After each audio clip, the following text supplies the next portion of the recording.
The auditorium was bursting with cheers, bright lights flashing from cameras, the smell of fresh flowers in the air. My name had just been announced, valedictorian, best graduating student after 12 long years. I stood on that stage trembling, clutching the microphone, scanning through the crowd with tears stinging my eyes. Every student's family was seated proudly in the front row, holding banners, clapping, screaming their children's names with joy. But for me, not a single one of them came. Not my father, not my mother, not even my siblings. Only her. Standing awkwardly in the far corner, wringing her hands nervously, was Mrs. Linda, our old maid. She wasn't dressed like the others in fine gowns and expensive suits. She wore a faded dress that looked a size too big, her hair tucked under a scarf. And in her hand, something small, folded, almost shaking. It wasn't a flower bouquet like the others held. It wasn't a gift box wrapped with shiny ribbon. It was a piece of paper. And as I locked eyes with her, she slowly raised it. I saw the look on her face. It was guilt. Heavy, suffocating guilt. The room spun. My chest tightened. Why was the maid here? Why wasn't my family here? What was written on that piece of paper she held so tightly, like her life depended on it? My voice cracked as I tried to continue my speech, but my mind was already collapsing under the weight of unanswered questions. The crowd clapped, but all I could hear was the pounding of my own heart. That was the day everything changed. That was the day the truth about my family began to unravel. And it started with that piece of paper. But before I tell you what it said, let me take you back to where it all began. If you're watching this right now, don't forget to like this story, share it, and subscribe for more, because what you're about to hear will shock you to the core. My name is Sarah Williams. I was born into the Williams family, a family that looked perfect from the outside but was rotten at its core. My father, Richard Williams, was one of the most respected businessmen in our city. People looked at him like he was a saint, a man of wealth, class, and charity. My mother, Olivia, was known as the elegant, beautiful woman who supported him. We lived in a mansion, so big people would stop their cars outside just to take pictures. To the world, we were a dream. But behind those gates, we were a nightmare. I was the first daughter, the one who was supposed to carry the pride of the Williams name.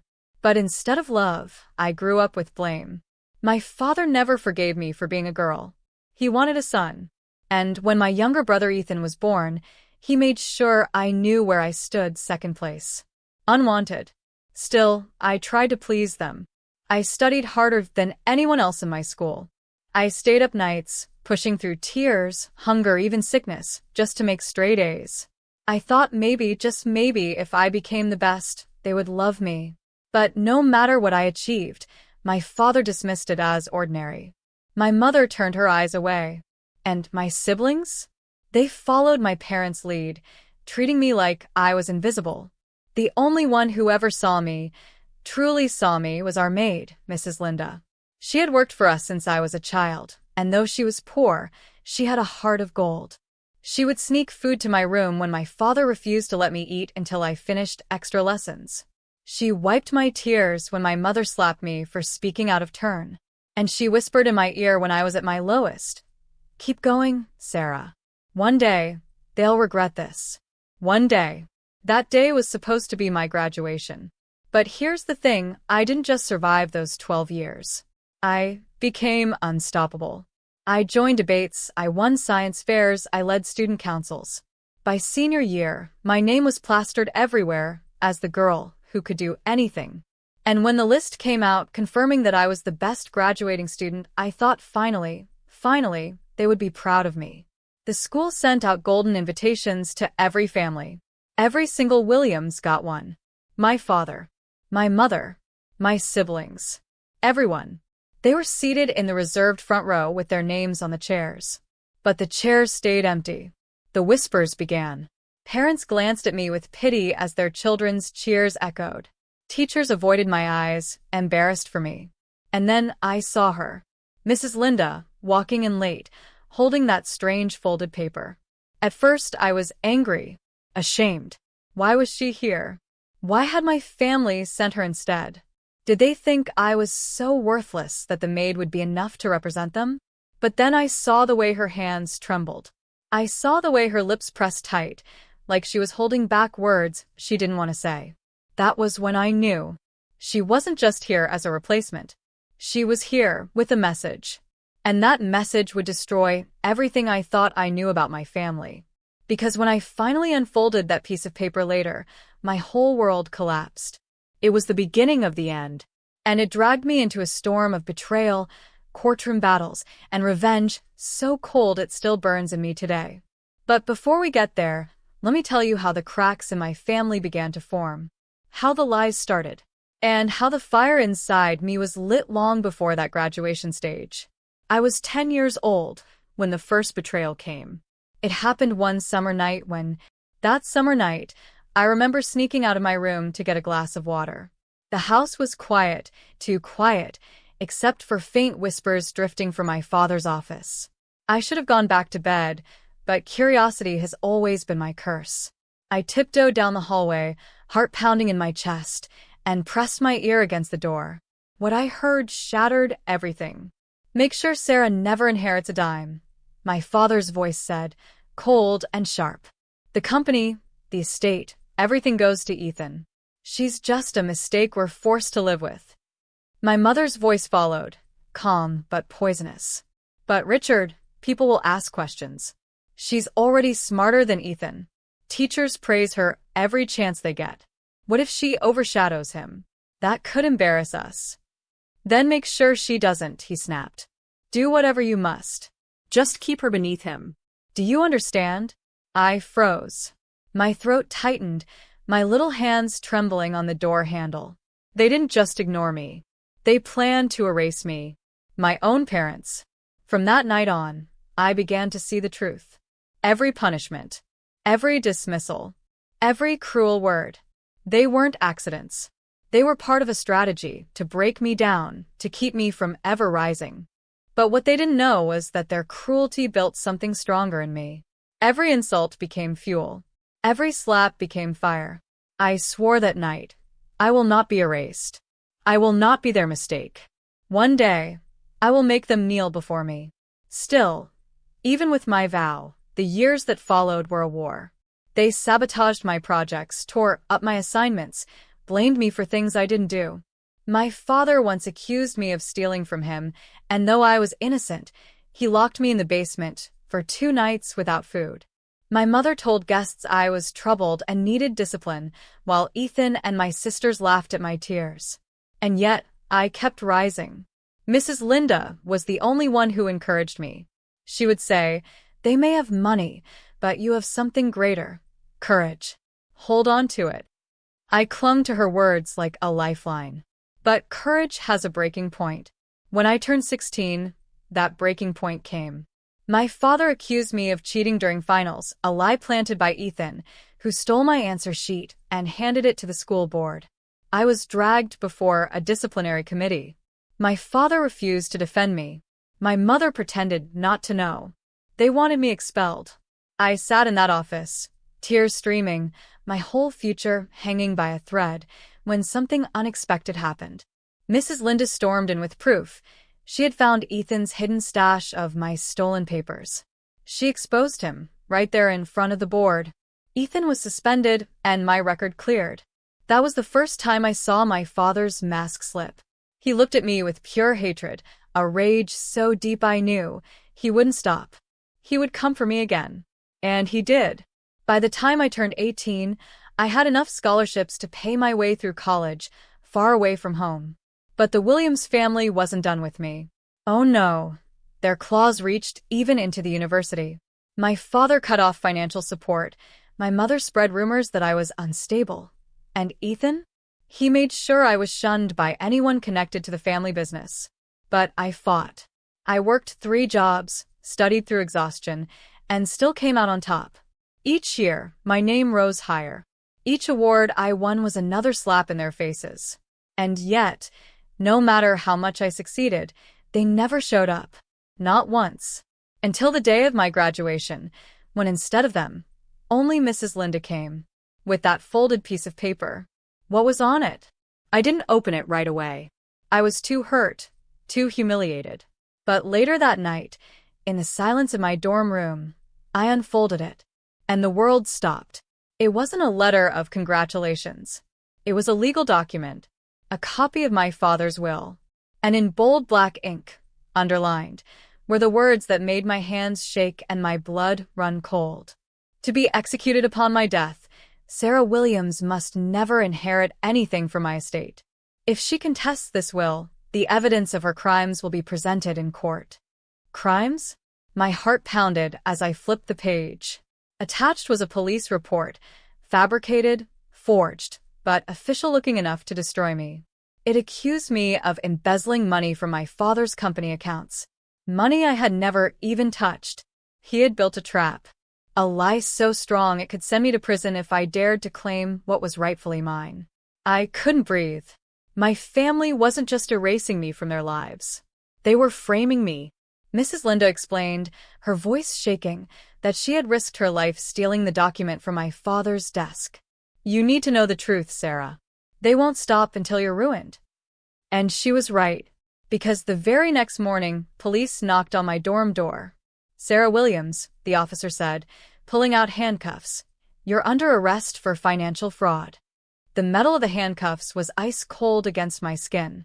My dorm neighbors peeked through their doors, whispering, their eyes wide as the officers dragged me out. Humiliation burned through me like fire. I wanted to scream that I was innocent, that this was all a setup, but the words stuck in my throat. At the station, the nightmare deepened. They shoved papers at me, bank statements, transfer receipts, signed documents, all showing my name tied to stolen company funds. I stared at them in disbelief. My father's lawyers had been thorough. Every signature, every transaction was forged so perfectly that even I began to doubt myself. Confess, Sarah, one detective said, his voice tired but sharp. You'll get a lighter sentence. I didn't do this, I whispered. It's a lie. My father, he framed me. The detective leaned back in his chair and smirked. Funny. Most criminals blame their families. But your father? He's one of the most respected men in this city. Who do you think the jury will believe? You or him? I felt the walls closing in. Court came faster than I could process. The Williams family sat on the front row like a flawless portrait. My father in his sharp suit, my mother with crocodile tears, Ethan smirking behind them. The prosecutors painted me as a greedy daughter who betrayed her own blood for money. Every word was poison, and every juror's eyes told me I was losing. And when my father took the stand, he delivered the final blow. She was always troubled, he said in a voice dripping with sorrow. We tried to help her, but she was consumed by envy. I begged her to stop, but she wouldn't listen. This, he gestured toward me, breaks my heart. Gasps filled the courtroom. I clenched my fists, nails digging into my palms, trying not to scream. This wasn't heartbreak, it was theater. A performance so perfect it fooled everyone. But then, when the judge called for my defense, something unexpected happened. Mrs. Linda rose from the back, clutching a worn-out folder. Her voice shook, but her words cut through the lies like lightning. Your Honor, I have evidence. She handed over copies of hidden documents, files she had secretly saved over the years. Emails, recordings, even photos of Ethan sneaking into my room to steal my papers years earlier. The courtroom buzzed as whispers spread like wildfire. For the first time, the jury's eyes shifted. For the first time, I saw cracks in my father's perfect mask. But my family was not done. Ethan leapt to his feet, shouting, She paid the maid to lie. She's manipulating her, just like she's been manipulating everyone. The judge banged the gavel for silence, but chaos had already broken out. And then, out of nowhere, another twist. The prosecution revealed a video. A grainy security camera clip showing someone in a hoodie transferring files from my father's office computer. The figure's face wasn't clear, but the build, the hair, it looked exactly like me. The jury gasped. My stomach dropped. I looked at Mrs. Linda in shock, but she shook her head violently. That's not you, Sarah. That's not you. Still, Doubt was already seeping into the room. The evidence was damning. The judge called a recess. My lawyer whispered frantically that we were in trouble. I was escorted back to holding, my mind spinning. How could they go this far? Who wore that hoodie? Who set me up this time? I thought I was broken, Defeated. but sitting in that cold cell, staring at the ceiling, a new fire rose in me. If they wanted war, they would have it. When court resumed, I stood tall, my voice steady. I want the video examined, frame by frame. I want the truth dragged into the light. The judge hesitated, then granted it. The courtroom screens lit up as the video slowed. Each frame ticked forward. The hoodie figure turned slightly, just enough for one detail to stand out. Not me. A bracelet. A silver bracelet I had seen 1,000 times before. It belonged to my mother. The room erupted. My mother's face went pale, her hands clutching her pearls. My father's jaw clenched. And in that moment, I realized this wasn't just about me. There were deeper secrets. Secrets so dangerous, they were willing to destroy their own daughter to protect them. The judge called for order, demanding an explanation. But before my mother could speak, the courtroom doors burst open. 2 FBI agents strode in, holding files thicker than any I'd ever seen. "We have new evidence," one of them declared, his voice echoing through the chamber. The judge froze. The jury leaned forward. My father's confident smile finally cracked. And in that silence, I knew everything was about to change. The air in the courtroom turned electric as the FBI agents laid their files on the judge's bench. My father shifted in his seat, beads of sweat glistening on his forehead. For the first time in my life, the untouchable Richard Williams looked afraid. The lead agent opened the folder. "Your Honor, these are financial records, offshore account details, and internal memos from Williams Enterprises.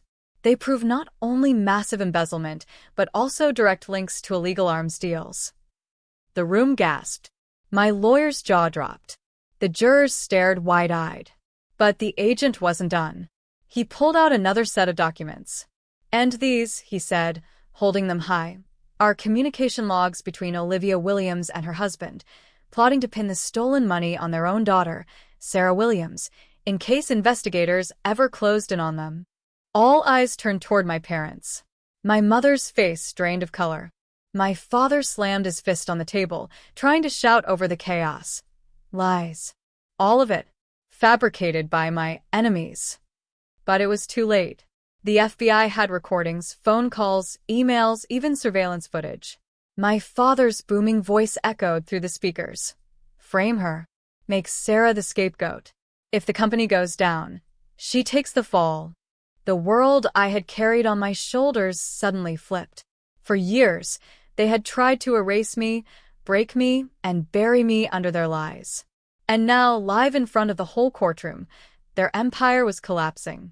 The judge's gavel slammed. "Richard and Olivia Williams, you are hereby remanded into federal custody on charges of fraud, conspiracy, and obstruction of justice." I sat frozen, tears brimming in my eyes, not from sadness, but from release. For the first time, the chains of their control cracked. As agents cuffed my parents, my father turned to glare at me. His voice was low but venomous. "This isn't over, Sarah. You'll regret this." I didn't flinch. I looked him dead in the eye and whispered, "No, Father. You will." The courtroom erupted in cheers, but for me, it wasn't victory. It was vindication. Years of silence, humiliation, and pain finally had a voice. And that voice was mine. Ethan tried to bolt out of the room, but the FBI caught him too. Turns out he had been laundering money for my father in secret accounts under his own name. He shouted, cursed, even called me a witch, but it didn't matter. The Williams name was in ashes. Later that week, headlines screamed across every newspaper. "Powerful Williams dynasty falls. Daughter's courage unmasks family's crimes." Strangers applauded me on the street. Old teachers called, saying they were proud. And for the first time in 12 years, I stood tall, not as the forgotten daughter, but as the woman who brought the truth to light. But here's the part no one knows. Justice in court wasn't enough for me. Prison bars could not measure the years of torment, the nights I starved, the times I begged for love and was met with hate. My revenge couldn't end in their sentencing. It had to be deeper. I visited my parents in prison once. They sat on opposite sides of the glass, wearing orange jumpsuits, stripped of all their power. My father glared at me with a fury that could kill. My mother tried to cry, whispering, "We did it all for the family." I leaned forward, my voice calm but sharp as a blade. "And I destroyed you for the same reason." From that day on, I turned my pain into power. I took scholarships, built my own empire, and made the Williams name irrelevant. People no longer whispered about Richard Williams, the businessman. They spoke only of Sarah Williams, the girl they tried to erase, who rose from nothing and burned their legacy to the ground. And Mrs. Linda? She didn't remain a maid. She became my family, the only one who had stood by me when the world turned against me. I gave her the life she deserved, freedom, comfort, and respect. Sometimes at night, I think about that graduation stage. The empty seats. The folded piece of paper. It wasn't just a will. It was the spark. The weapon they unknowingly handed me.